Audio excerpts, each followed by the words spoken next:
I'm librarian Yamila Alkayat, and this is NNLM Discovery, a podcast from the network of the National Library of Medicine. This podcast series explores how NNLM is improving the public's health by communicating in new ways.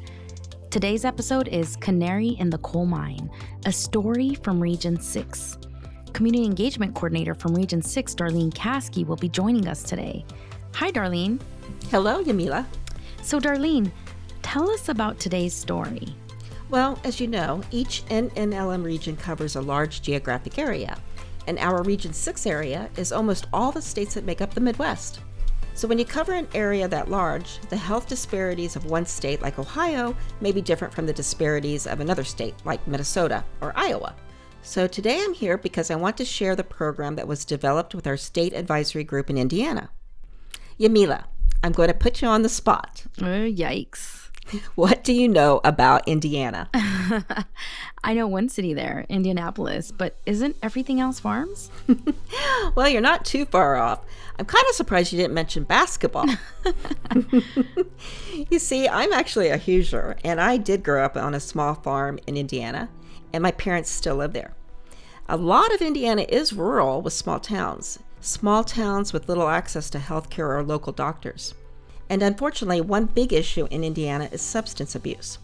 From 2011 to 2021, Indiana saw substance abuse increase by 181%.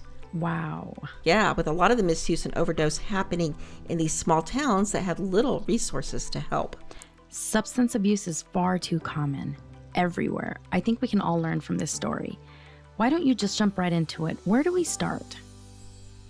Well, we started by partnering with Dr. William Cook from Austin, Indiana, in Scott County, which is located in the southern portion of Indiana, about 40 minutes north of Louisville, Kentucky. Dr. Cook wrote a book called Canary in the Coal Mine about being the only doctor in a small town that was hit by a horrible epidemic. Now, the good news is the town rallied together, provided resources, and they overcame the tragedy. So our goal for sharing his story, what worked and what didn't work, may help other Indiana communities facing similar substance abuse issues. Then next, we partnered with libraries across Indiana and coordinated speaking events in different communities. We've already been to 3 locations, and today we're going to feature a few segments of Dr. Cook's talk at Allen County Public Library in Fort Wayne, Indiana. So here is Dr. Cook setting up the story and sharing some information about his own family. So Indiana, as you probably know, is known as the crossroads of America. And in 2015, we became the crossroads of multiple deadly epidemics, including the opioid crisis, adverse childhood experiences, social determinants of health, and HIV. We actually became the epicenter of the worst drug-fueled HIV outbreak in the history of the United States, out of a town of 4,300 people. Most of the people that we take care of in Scott County came out of Appalachia, and my family also migrated out of Appalachia. They ended up being squatters, actually, on the Ohio River just inside of the Indiana border, and they were able to give my brother and me a better life than they had growing up. But not everyone in my family was so fortunate. My Aunt Sally, she died in her 30s of a drug overdose. She dropped out at 14, never found the same structure, never found any mentors, was in and out of relationships, went from alcohol to opioids. My grandfather and her actually drank a lot together, and they found that they could go to doctors' offices and get opioids, use some themselves, but they would actually bag up some and sell them to support themselves. My grandfather and my aunt, father and daughter, were a team. They went to a yard sale and got my grandpa a walker. He didn't need it, but they got him a walker so that they could go to a doctor and get opioids from him. So that's how my Aunt Sally lived life, my grandfather as well. They both died young. My Aunt Sally, again, in her 30s, my grandfather in his 50s. So, people are losing decades of life through diseases like substance use disorder. And it's coming out of systemic harms in our communities that we can do something about. And that's why we're sending Dr. Cook around Indiana, so we can identify and do something about the harms in our communities. I think one important takeaway from his message is that life expectancy is declining in America for the first time since the 1920s. And one of the main reasons behind this lower life expectancy is toxic social, economic, and environmental conditions that communities face. Yamila, do you know why the book is called Canary in the Coal Mine? I don't, but as a bird owner, I do know that canaries were taken into coal mines so the miners could tell if the air was poisonous or not. I believe it was carbon monoxide. Is that why? Yeah, exactly. Dr. Cook wants to make Austin, Indiana the canary so that we can use his community as an example to help prevent future healthcare epidemics, because they are preventable. So what I also like about Dr. Cook's presentation is that he humanizes his experiences and he talks about the individuals who've been impacted by this tragedy. Here's Dr. Cook. So what happened in Scott County? That's why I'm here. We have multiple overlapping, issues that developed into a perfect storm. The opioid epidemic, obviously, the social economic demographic harms, public policy, and then, of course, the HIV and hepatitis C. I opened my practice there in 2004, and I was immediately overwhelmed by the amount of distress and stress that I saw in people's lives. People were coming in and describing existences that I really didn't understand still existed in the United States. Again, no running water, no electricity, burning trash.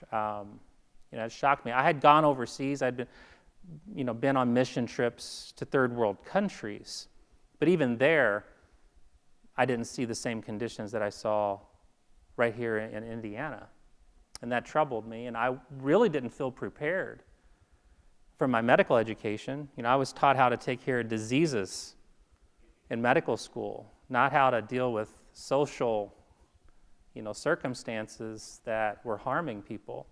It's a complete different thing. People would come in and they would ask for Percocet, Xanax, and Soma, those three in combination.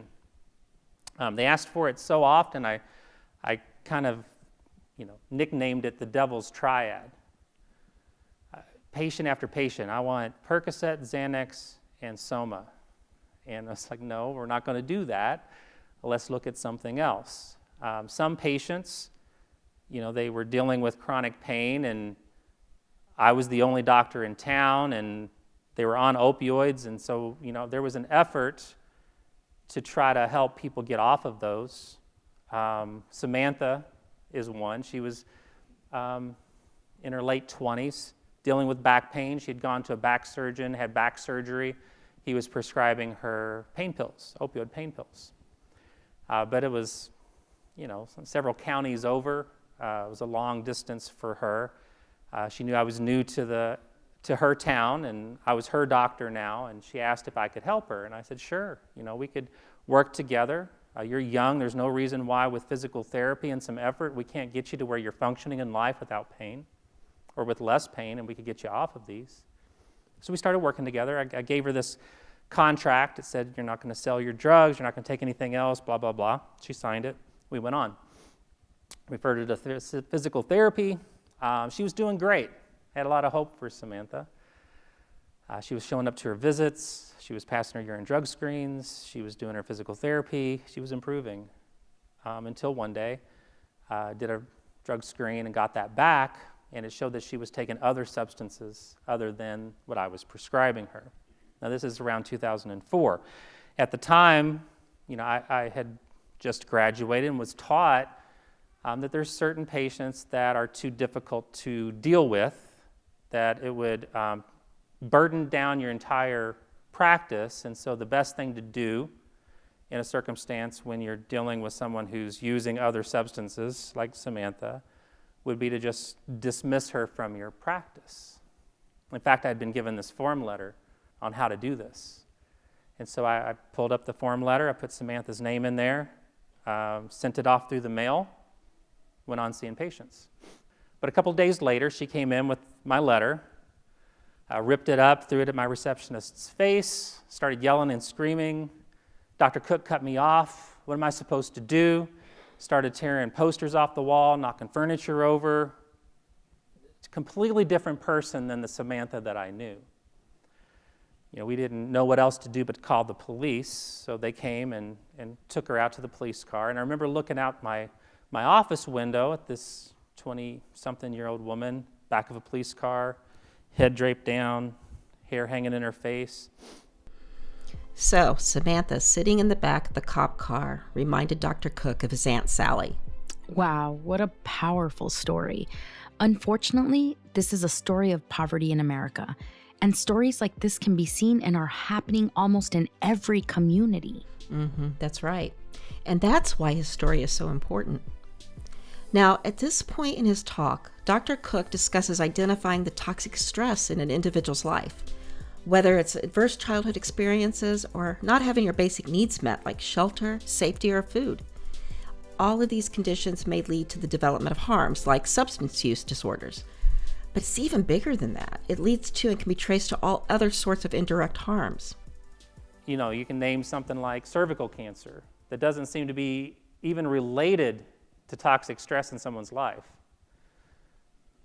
All right? But what we know is that cervical cancer was the leading cause of death among women in the 1800s. But now we have screening and preventative tools that will prevent any woman from dying of cervical cancer, as long as they have access to screening and preventative services. So why can't we get down to zero? If no woman should ever die of cervical cancer, what's keeping us from getting down to zero? There's some invisible force keeping us from getting down to zero. What is that? Depending on what insurance you have, or if you have access to insurance, you may have access to certain tests and procedures that someone else doesn't, for example. Depending on where you live, you may have access to transportation to get to a doctor. Depending on where you live, you may or may not have a doctor to even go see, right? So the social conditions in which someone is born and raised will affect even something like cervical cancer. So it doesn't just apply to substance use disorder. It applies to really anything. Diabetes, heart disease, cancers, cervical cancer. Samantha came back to the emergency department, it's probably about 8 years after I dismissed her from my office. She came in with abdominal pain, and I walked into the room, and I sat down, and she recognized me, I recognized her, and it was awkward. But we get past awkward when people need help.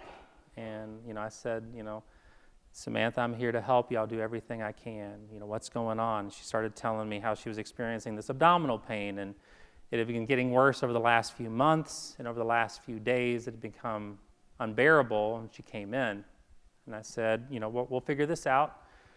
Went out, wrote for some medicine to help her feel better, ordered some labs, some studies, started seeing other patients. At some point, the guy that was with her came out and handed me this letter and said that Samantha had been carrying the letter around with her for a few months. It was addressed to me, Dr. William Cook, had my address on it. And he said she was just afraid to send it to you, but she's been carrying it around. I think you should read it. So I went back to my desk, opened it up, and it described how she was raised in a home where there was a lot of alcohol use, a lot of poverty. She never felt like she belonged, never felt safe. Around 13 years old, she went to a dentist, and she was prescribed an opioid pain medicine. 13 years old. She took that, and it didn't just help with her physical pain. She said it changed something inside of her to allow her to feel safe for the first time in her life. Imagine that. A 13-year-old takes a pill, and for the first time in her life, she feels okay. What do you think she's going to do? She continues using through high school, And then at some point she realizes what she's taking, and she doesn't like it. I don't want to be an addict.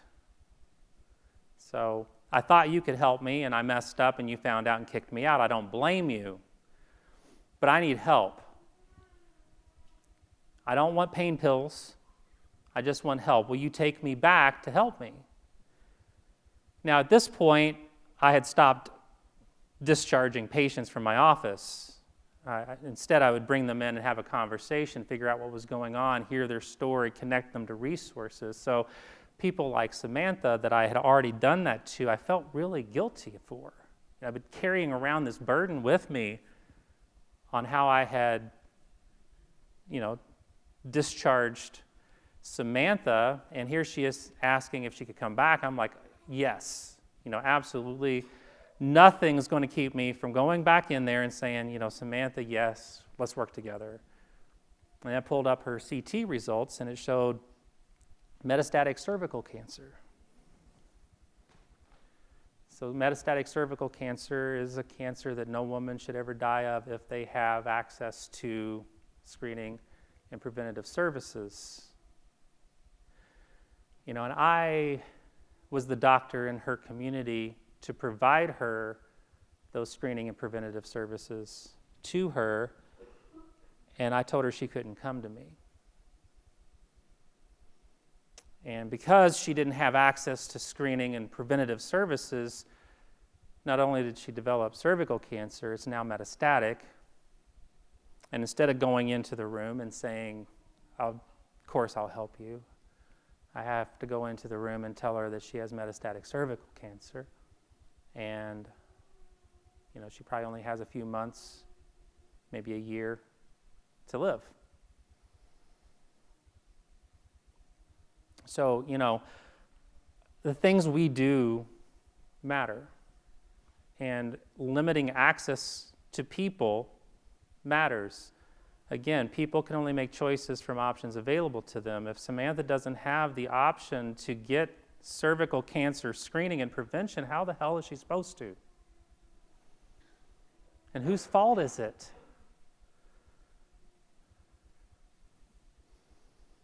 So I brought her back into my practice, and we worked together over the next couple of months, but it didn't keep her from dying in her late 30s like my Aunt Sally did.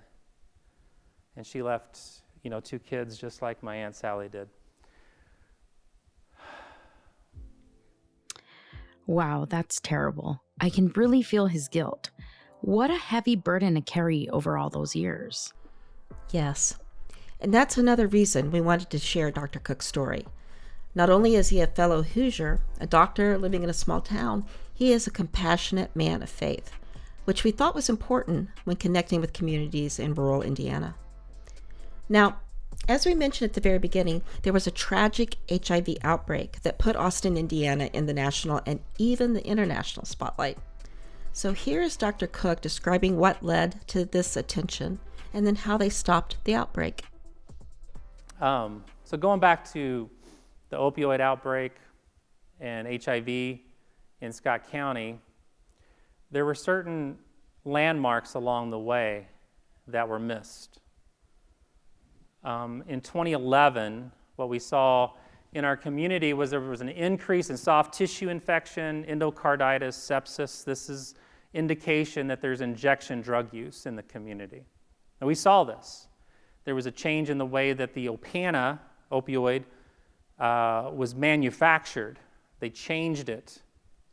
In fact, the manufacturer had done studies to show that it actually increased drug use, but they suppressed those studies. That change resulted in an increased drug use, IV drug use in our community. People started injecting because they used to crush it and snort it. They couldn't do that anymore. It would cause it to turn into a gel. So they could melt it and draw it up into a syringe, inject it into their vein to get the same results. Syringe distribution was illegal at the time. People didn't have sterile syringes to inject with. And so they would either inject with the same syringe over and over and over again, or they would share syringes with other people. And when you inject with a syringe that's not sterile, you're injecting bacteria into the bloodstream. If you're sharing syringes, you're injecting whatever virus or bacteria that person has into your bloodstream. So we started seeing an increase in hepatitis C cases in the community. Hepatitis C is a harbinger of HIV. This made national news. This is an article from Reuters. You can't see this, but it says Austin, Indiana, right there. National news said Austin, Indiana needs help. This is 4 years before the outbreak. The Indiana Department of Health identified Scott County as one of the places in Indiana that had this hepatitis C epidemic brewing. And again, hepatitis C is spread the same way as HIV. It's a harbinger of HIV. If there's a lot of hepatitis C in the community, HIV is already there or it's coming very soon. Again, there was no testing in the community. We had one public health nurse. And so HIV actually entered into the community around 2011, and we didn't pick up the first case until right at the end of 2014, beginning of 2015. And so people had been contracting HIV for years leading up to that point. If there had just been testing in the community, it would have prevented the whole HIV outbreak, and I'd probably be standing here talking about something else if I was standing here talking at all. And once we found out that people in large numbers were contracting HIV in the community, multiple things happened very quickly. Governor Pence issued the emergency order to unlock resources that we would need. I vowed that no one would have to travel long distances to get care for substance use disorder, HIV, or hepatitis C. So my primary care clinic in Austin, I vowed that we would take care of anyone that walked in the door, and we made sure that we had the resources to take care of HIV. So we started treating HIV right there in the community. And then the health department started a syringe service program so that people had sterile syringes so that they didn't inject over and over again and develop soft tissue infection, sepsis, and die, or share and spread HIV and hepatitis C more. And between all of these, we quickly leveled off. And between July of 2015 and December of 2015, we didn't have a single new case. Treatment is that effective. Harm reduction is that effective. We went from 180 cases to none almost immediately. But this was a significant outbreak. It represented a third of all the new HIV cases in Indiana. It represented a third of all the new, this is a town of 4,300 people. It increased the incidence of HIV in Indiana by 20%. It affected the entire state. Predominantly people living on public assistance, Medicaid. Treatment's not cheap. In my book, I say that healthcare disasters don't just happen. They develop right before our eyes. And we either don't see it or refuse to see it until it's too late. We lived this story once. I wrote a whole book about it. And now we're doing it again.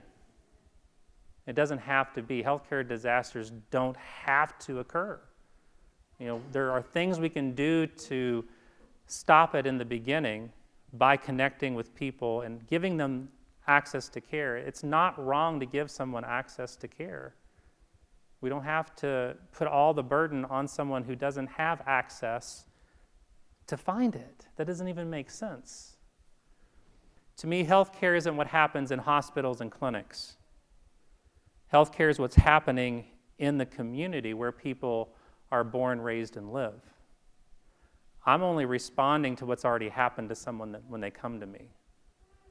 Again, I was trained to take care of diseases, right? But over time, I've trained myself through research, and I think we're doing a better job of training the young doctors that healthcare is actually those social determinants. There's always hope. There's toxic conditions that are harming people, but there's something we can do about it. We can come together as a community to make sure that every child born in our community has access and resources and choices that they need to be healthy and prosperous. Thanks, Darlene, for sharing this story and spreading this important information throughout Indiana. Oh, you're welcome, Yamila. I'm glad we could share. Are there any upcoming events? Yes, we have one more speaking engagement planned for Richmond, Indiana on March 25th. That sounds wonderful. And we've also made a short video of this story where you can see Dr. Cook in action. Check out the show's description for a link to YouTube. Oh, and Yamila, may I add that NNLM donated hundreds of copies of Dr. Cook's book to all the libraries that hosted our event. The library then distributed the books to community organizations such as faith-based groups, rehab centers, counseling services, and public health departments. This was our effort to extend this information as a tool that led to more discussions. Did anything surprise you during these events? Yes, thank you for asking. We've had law enforcement and criminal court justices come to these events. They wanted to learn more about solving this opioid crisis, and their participation was a perfect opportunity to engage with important local leaders. Agreed. I look forward to hearing about what you're doing in other states in future episodes of NNLM Discovery. NNLM offers many funding opportunities for projects that improve access to health information. Contact your local regional rep or search for grants that are available now at nnlm.gov/funding. This is NNLM Discovery. Thank you for listening.